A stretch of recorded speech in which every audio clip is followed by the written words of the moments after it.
ሕዝብ ተሰብስቦ ውሃውን ጠጣ፣ ረኩ፣ አመሰገኑ። እግዚአብሔር ሙሴን እፈልግሃለሁ አለው። እፈልግሃለሁ ና አለው። ምን ነው አለው? እፈልግሃለሁ አለው። ና ለብቻ አለው። ከዚህ ሪቫይቫል በኋላ ማለት ነው ውሃ ወርዶ አቤት በሲና ምድረ በዳ እግዚአብሔር ውሃ ወጣ። አዎ ዘምረው ሲጨርሱ እናፈልጋለሁ። ምን ነው ሲለው በዚህ ሕዝብ ፊት አልቀደስከኝምና አትገባም አለው። አረ እግዚአብሔር ጨርሰናል አለ። አልቀደስከኝም እኮ ነው ተናገር ያልኩን ለምን መታኸው አለው።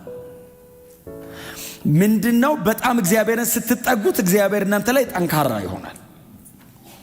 ሕዝቡ ከዛ የባሰ በጣም ብዙ ነገር አድርጎ እግዚአብሔር ታግሷል። ሙሴ እኮ ተናገር የተባለውን መታ ተብሎ እኮ ነው። የዳስ በዓል ላይ ሕዝበ እስራኤል በኢየሩሳሌም ተሰብስበው እያከበሩ እያለ ጌታ ኢየሱስ መጣ። በዓል አይደለም መጀመሪያ የመጣው ኢየሱስ፣ ወደ በዓሉ አልመጣም።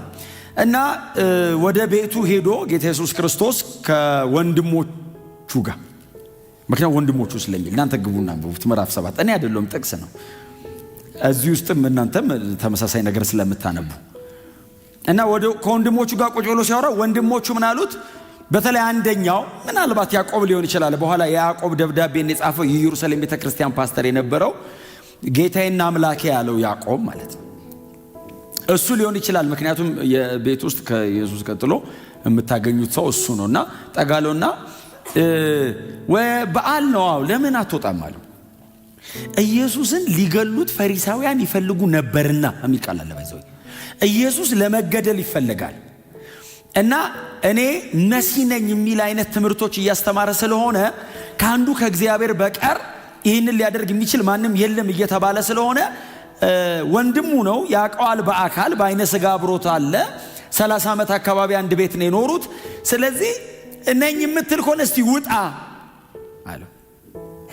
አይቀበሉትም ነበር ኢየሱስን። ባይዘው ምንድን ነብይ በገዛ አገሩ አይከበረም የሚል ቃል አለ። ደግሞ ሳይከበር አይቀርም የሚል ደግሞ አንድ ትርጉም አንብቤ ነበር። አይከበርም የሚልና ግን እዛው ደግሞ ተመልሶ መከበሩ አይቀርም ነው። አናከብርህም ያሉት ናቸው በኋላ ጌታዬና አምላኬ ያለው ይሄው ነው ራሱ ነው ያለው። ሳይከበርም አይቀርም። ባይዘው አይከበርም ጋር እንዳቀሩ በኋላ ላይ ራሱን ሊገልጥ እየወደደ የሚሰወር የለም አለው። በጣም ከባድ ንግግር ነው አይደል? ራስን መግለጥ ትፈልጋለህ? አዎ መሲህ ነኝ ብለሃል። ዛሬ ለምን ትሰወራለህ? ይህንን የመሰለ እድል እንዴት ያልፋል አለው። ለመገለጥ ከፈለክ እኮ ይሄው የዳስ በዓል አለው። ይሄ ሁሉ ህዝብ የተሰበሰበ ውጣ እስቲ ሲለው ጌታ ኢየሱስ ክርስቶስም ከመካከላቸው ፈቀቅ አለ። መጀመሪያ ኢየሱስ አልወጣም፣ ቀድሞት እነሱ ናቸው የወጡት። ኢየሱስ በኋላ ላይ መጣ ይላል። በበዓሉ የመጨረሻ ቀን ላይ መጣ። በሰባተኛው ቀን ውሃ ከምንጭ ሄደው ቀድተው አምጥተው የሚጠጡበትና የሚያፈሱበት ሰዓት ላይ ኢየሱስ መጣ። በዓሉ ላይ የመጨረሻዋ ቀን ላይ ቀስ ብሎ ኢየሱስ መጣ። ህዝብ ሁሉ በተሰበሰበበት መካከል ኢየሱስ በመካከላቸው ድንገት ተገኘ። ከዛ በኋላ ነው ስለማንነቱ እያወራ ከቁጥር 25 ጀምሮ እናንተ በኋላ አንብቡት። ከቁጥር 25 ጀምሮ እሱ ማን እንደሆነ በዓሉ ላይ ተናገረ። እርሱ ኢየሱስ ክርስቶስ እንደሆነ ተናገረ። እኔ የምትጠብቁት ክርስቶስ ነኝ አለ። እኔ ነኝ ክርስቶስ፣ እኔ ነኝ መሲሁ ብሎ ተናግሮ ነው ቅድም ያነበብኳትን ቁጥር 37 ሳነበው ሰምታችሁኛል። በበዓሉም የመጨረሻ ቀን በሰባተኛው ቀን ላይ ጌታ ኢየሱስ ክርስቶስ ወደ በዓሉ መጣና ድምፁን ከፍ አደረገ ይላል። አሁን እኔ ይሄንን ማይክ ባልጠቀም በጣም እቸገራለሁ እናንተን ድምፄን ማሰማት። ጌታ ኢየሱስ ክርስቶስ እያገለገለ ወይንም ይሄንን ንግግር እየተናገረ ያለው እንደዚህ አይነት አዳራሽ አይደለም፣ ሜዳ ነገር ነው። ሜዳ ደግሞ ድምፅ ይበትናል በራሱ። ቀጥሎ በዓል ነው፣ ትርምስ ነው። በጣም ብዙ ህዝብ ነው ያለው። ኢየሱስ በዛ መሃል ሁሌ ጌታ ኢየሱስ ክርስቶስ ካለ ሐሳብ ይወስዳል። ከምንም ነገር ውስጥ ሆናችሁ ኢየሱስ ከመጣ አቴንሽናችሁን ይሰርቀዋል። እና ምንም ነገር እያደረጉ ድንገት ኢየሱስ ከመጣ ሁሉም ሰው አይኑን ኢየሱስ ላይ ነው የሚያደርገው። እና ሁሉም አይኑን ወደ ኢየሱስ መጣ ያ ሰውዬ ይባባላል። ያ ነብዩ መጣ ይላሉ። ምክንያቱም መጨረሻ ላይ እናንተ ጊዜ ስታገኙ አንብቡት፣ መጨረሻ ላይ ይመሰክራሉ አይደል? እርሱ ክርስቶስ ነው አሉ አንዳንዶቹ። ቀጥሎስ እንዴት ክርስቶስ በዚህ አይነት መንገድ ሊመጣ ይችላል አሉ ሌሎቹ። በሕዝቡ መካከል መከፋፈል እስኪሆን ድረስ እና ሲመጣ አቴንሽናቸውን ወሰደው። ግን በጣም ብዙ ሕዝብ ስለነበር አንዳንዶች እንደሚሉት የተጠና ነገር እንደሚሉት የመጽሐፍ ቅዱስ አስተማሪዎች እንደሚሉት ድምፁ እስከ 3 ማይል ይሰማ ነበር ይላሉ። ያው ይሄን የፈጠረው እሱ አይደል? ቮሊዩሙን ከፍ ያደርገዋል እንትን ላይ ሲሆን፣ ከዛ ለ12ቱ ሲሆን ደግሞ እኔ አሁን እንደማወራው ያወራል። ያኔ ይሄ ቴክኖሎጂ ስለሌለ እስኪፈጠር ይሄ እስኪሰራ ብሎ ቀስ አይልም እሱ። ያኛውን ለነጠላውን ብሎ እሱ ናቹራል በሆነው መንገድ እና ድምፁን ከፍ አድርጎ ማለት ኢየሱስ ጮኸ ማለት ነው። በጣም ያስገርማል በእውነት ኢየሱስ ጮኸ ካለ እና ጮሆ የተናገረው ቃል ሁሉም በምድረ በዳ አባቶቻቸው እንደተጠሙ ቀጥሎም እግዚአብሔር ደግሞ ከምንጭ እንዳረካቸው እያሰቡ ባሉበት ሰዓት ጌታ ኢየሱስ ክርስቶስ አንድ ቃል ተናገረ። ቁጥር 37 መጨረሻና ቁጥር 38 ማንም የተጠማ ቢኖር፣ ይሄ የምስራች ነው። ምክንያቱም አባቶቻችን በምድረ በዳ በጥም ተቃጥለዋል ብለው መጠማታቸውንና እግዚአብሔር ውሃ አቅርቦ እግዚአብሔር ምንጭ ከፍቶ ከደረቅ አለት በተአምራት እግዚአብሔር እንዳጠጣቸው ሲያስቡ ጌታ ኢየሱስ ክርስቶስ ድምፁን ከፍ አድርጎ ማንም የተጠማ ቢኖር ሲል አንደኛ አውዳዊ ነው፣ ኮንቴክስቹዋል ነው። በዓሉ የጥምና የእርካታ በዓል ነው። ድምፁን ጮ ማንም የተጠማ ቢኖር ሲል የበለጠ አይናቸውን ኢየሱስ ላይ ያደርጋሉ። የበለጠ ኢየሱስን ያዩታል። ምን ሊለን ነው? የዘውልቁን ታሪክ መልሶ ሊሰብከን ነው ሲሉ ማንም የተጠማ ቢኖር ወደ እኔ ይምጣ አለ። ስሙኝ፣ ሙሴ አባቶቻቸው በጥም ሲቃጠሉ ወደ እኔ ኑ አይደለም ያለው፣ ወደ አለቱ ነው የወሰዳቸው። ኢየሱስ ወደ ሆነ ቦታ አይደለም የሚጠቁመው፣ ወደ እኔ ይምጣ። ኑ ማንም የተጠማ ቢኖር ወደ እኔ ይምጣ። የሕይወትን ምንድን ነው የሚለው? በእኔ የሚያምን መጽሐፍ እንዳለ። መጽሐፍ እንዳለ ማለት ምን ማለት ነው? ብሉይ ኪዳን ላይ ያለ ማለት ነው ትርጉሙ። ምክንያቱም ኢየሱስ ሜንሽን እያደረገ ያለው ስክሪፕቸር ነው። ጌታ ኢየሱስ ወደ ኋላ ተመልሶ ጥቅስ እያስገባ ነው ለሚናገረው ነገር። በእኔ የሚያምን፣ ይሄ አሁን ነው። መጽሐፍ እንዳለ ያለፈ ጊዜ ነው። ለምናገረው ለዚህ ነገር የመጽሐፍ ቃል አለኝ ይላል ኢየሱስ። he was man of scripture አይደል? የመጽሐፉ ሰው ነው ኢየሱስ። መጽሐፍ ቅዱስ ላይ ወክ ያደረገው እሱ ነው። ማንም የመጽሐፉ ሰው የለም።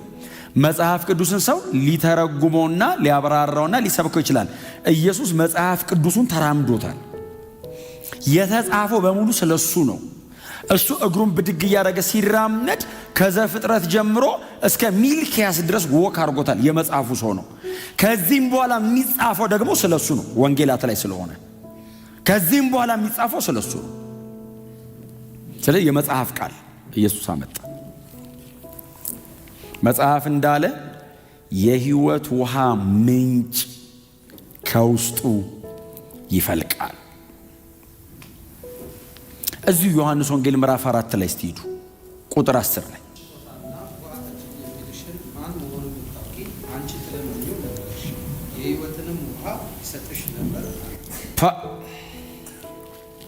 አንደኛ ውሃ የእግዚአብሔር ስጦታ ነው። በነፃ ነው የሚሰጥ። የሕይወት ውሃም በነፃ ነው እና ጌታ ኢየሱስ ክርስቶስ የእግዚአብሔር ስጦታ የሆነውን ውሃ አይደል እያወራ ያለው። ናቹራል ስለሆነ ውሃ ብቻ ሳይሆን ስለ መንፈስ ቅዱስ እኮ እያወራ እኮ ነው። የእግዚአብሔር ስጦታ የሆነውን ውሃ አጠጪኝ የሚልሽ ማን እንደሆነ ብታቂ ኖሮ አንቺ ትለምኙ ነበር ብሎ ቀጥሎ እሱ ምን ይሰጥሻል ነው ያላት። እኔ እየጠየቅኩሽ ያለሁት ኖርማል የሚጠጣ ውሃ ነው። አሁን ብጠጣ ከተወሰነ ሰዓት በኋላ ተመልሶ ይጠማኛል። ውሃ አጠጪኝ የሚልሽ ግን ማን እንደሆነ ብታቂ እርሱ ደግሞ የሕይወትን ውሃ ይሰጥሻል አላት። ያው እሱን በጣም ደጋግመን ስላነሳ ነው የዚህችን ሴት ታሪክ ነው እንጂ ከሆድሽ ውስጥ አይደል ያላት ይፈልቃል የሕይወት ውሃ። ማንም የተጠማ ቢኖር መጽሐፍ እንደሚል በእኔ የሚያምን መጽሐፍ እንደሚል የሕይወት ውሃ ምንጭ ከውስጡ ይፈልቅ። ተመላላሽ አይሆንም። ቋሚ ነገር እሰጠዋለሁ። ሁሌ እየሄደ አይቀዳም። ምንጭ ሆድ ውስጥ ነው መከፍተዋል። ጌታ ላይ ተተከሉ። እውነቴን ነው የምላችሁ። ከሰው ጋር አያያዝ ሕይወታችሁ ከጌታ ጋር አድርጉት። ግጠሙ ጌታ ላይ። ኢየሱስ እንደዚህ አለ፣ በሆዱ ውስጥ አለ በእኔ የሚያምነው መጽሐፍ እንደሚል የሕይወት ውሃ ምንጭ አለ በሆዱ ውስጥ ነው መከፍተዋል፣ እሰጠዋለሁ አለ። እነሱ አሁን ምን ያደርጋሉ መሰላችሁ? ሮጠው ሄደው ወንዝ ሄዱና ውሃ ቀድተው ይመጡና ይጠጣሉ። ከሆነ ቦታ ነው ምንጩ። እኔ አሁን አዲስ ኪዳን ነው እናንተ ውስጥ ነው ማረጋው አለ ኢየሱስ። ከሆነ አለት እየሄዳችሁ አትቀዱም፣ እናንተ ውስጥ ነው መከፍተዋል።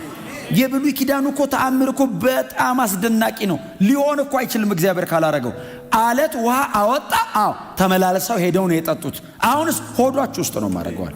አትሄዱም የሆነ ቦታ። ምን ማለት ነው? እኔ ገብቼ አድራለሁ ነው እኮ አይደል? የሆነ ነገር አደርጋለሁ እኮ አይደለም። እኔ ገብቼ አድራለሁ ወይንም መንፈስ ቅዱስ በእናንተ ድዌል ያደርጋል እኮ። ቀጥሎ ተናገራ። ጨረሰው እኮ ኢየሱስ ጨረሰው እኮ።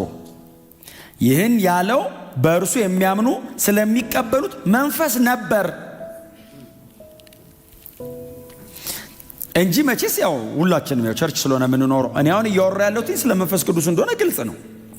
ሰኞ ሰኞ መንፈስ ቅዱስ ነው እየተማርን ያለ ነው። ውሃ ስል መቼስ ያው ይገባቸዋል። እችቶ አይደለም ሆሊ ስፒሪት ጌታ ኢየሱስ ክርስቶስ ከሆዱ ውስጥ ይፈልቃል ማለት የማይቋረጥ የእግዚአብሔር መገኘት በዛ ሰው ህይወት ላይ ይኖራል። የሚያስፈልገው ነገር ምንድነው? ምንጩን ቦይ መክፈት ብቻ ነው። መፍቀድ ማለት ነው። በላይ ላይ እንደወደድክ ስራ ብለ ራስህን ከሰጠኸው ያጥለቀልቃል። አንተ ጋር ብቻ ደግሞ አይቆምም። አጠገቡ ወዳለው ደግሞ ይፈሳል። አሁን ላስት ዊክ እንዳየነው ከዚህም በፊት ሕዝቅኤል 47 ላይ እንዳየነው ቤተ መቅደስ ውስጥ ይመነጫልና ቤተ መቅደስ ውስጥ ግን እኮ አይገደብም።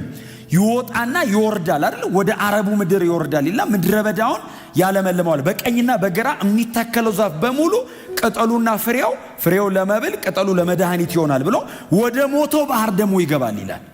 የሞተው ባህር ይፈወሳል፣ በውስጡም ሕያዋን ፍጡራን ይበዛሉ ይላል። ውሃው እናንተ ጋር ይጀምራል እንጂ ወደ ጎረቤት ይገባል፣ ወደ ጓደኛ ይገባል፣ ወደ እናት፣ ወደ አባት፣ ወደ ወንድም፣ ወደ እህት ይፈሳል፣ ወደ ከተማ፣ ወደ አገሩ ይፈሳል። ሐዋርያት ሥራን እኮ ማየት ነው። ጌታ ኢየሱስ ክርስቶስ ይህንን ውሃ የከፈተው ሊትራሊ ካየነው ኢየሱስ ይህንን ውሃ የከፈተው 11 ሰው ሆድ ውስጥ ነው። 12 ነበሩ፣ አንዱ ትቶ ስለሄደ 11 ሰው ውስጥ ነው የከፈተው። ዝም ብላችሁ ግን ሐዋርያት ሥራን እስቲ እዩት። 120 ሆኑ። ከዛስ 3000 ሲጨመር ጴጥሮስ ምንድን ያላቸው? ሰዎቹ እጃቸውን ብድግ አድርጉ ነው ወንድሞች ምን እናድርግ ሲሏቸው ንስሐ ግቡ በጌታ እመኑ አላቸውና የመንፈስ ቅዱስ ስጦታን ተቀበሉ አላቸው። አሁን ወንዙ ከ11 ሰው ወደ 120 ሰው፣ ከ120 ሰው ወደ 3000 ሰው ሄደ።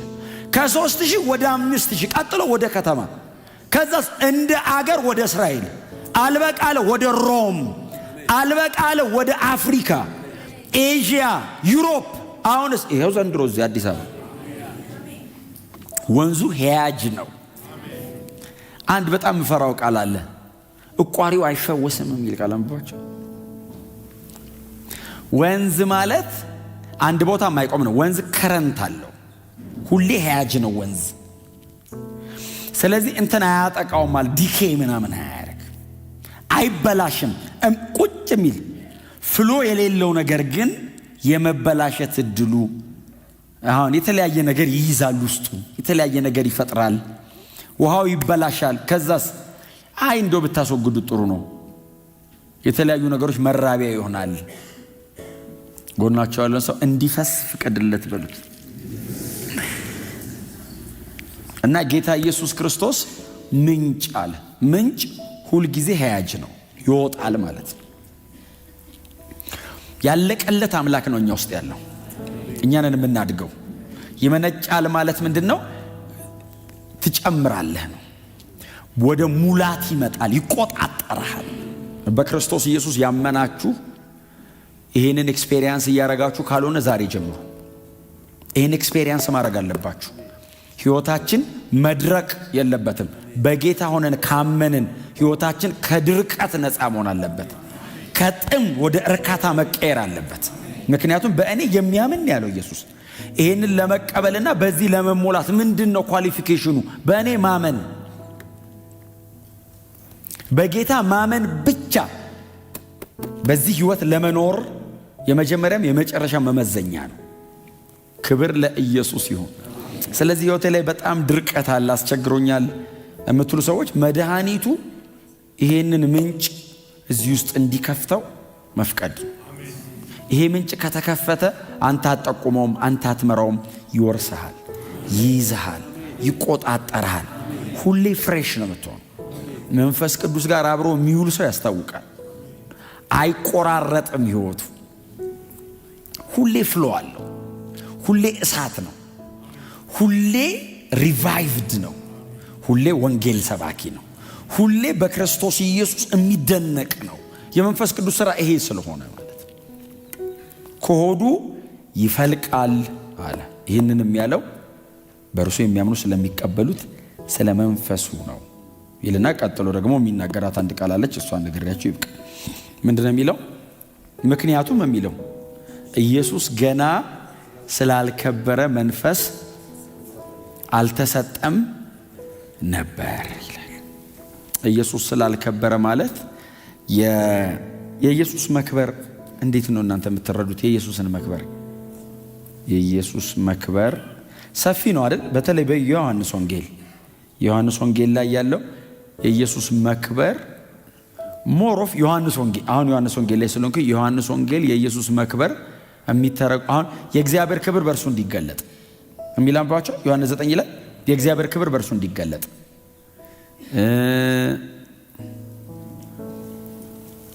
ክብሩን መግለጥ ፈልጎ የሚል ዮሐንስ 11 ላይ። ከዛ ዮሐንስ 2 ላይ ነው ክብሩን ገለጠ። ክብር ዮሐንስ ወንጌል ላይ መክበር፣ ክብር የሚባሉ ተሰብስበው የሚተረጎሙት መስቀል አካባቢ ነው። ክሮስ ነው። በጣም ከተቀለላችሁት እዛ አካባቢ ነው። ከፍ ማለት አሁን ከፍ ስል ሁሉን ወደ ራሴ እሰባለሁ የሚል ቃል አንባችኋል። ምዕራፍ 13 ላይ ዮሐንስ ወንጌል ላይ ከፍ ስል አሁን ሁሉን ወደ ራሴ እሰባለሁ። አሁን ብዙ ጊዜ የሚመስለን ኢየሱስ ወደ አብ ሲያርግ ወደ ላይ ስለሆነ ወደ ላይ የሚስበን አይደለም የሚመስለው አይደል? ከፍ ስል ማለት ከመሬት 3 ጫማ ብድግ ብሎ ነው የተሰቀለው። ኢየሱስ ከመሬት 3 ጫማ ነው ከፍ ያለው። አድናችኋለሁ እኮ ነው እንጂ ወደ አብ እሄዳለሁ አይደለም። እሱ ሌላ ነገር ነው። እንደዚሁ ገብቷችሁ ከሆነ በጣም በጎ ነገር ነው። ግን ጥቅሱ ግን ከመሬት 3 ጫማ ከፍል ስሞት አስታርቃችኋለሁ ወደ ራሴ እሰባለሁ ማለት ድነት ይከናወናል። አሜን ነው። የራሱ ያደረገን እዛ ጋ ነው። እና ዮሐንስ ወንጌል ላይ እንደነዚህ አይነት ሐሳቦች መስቀል አካባቢ ነው የሚሆኑት።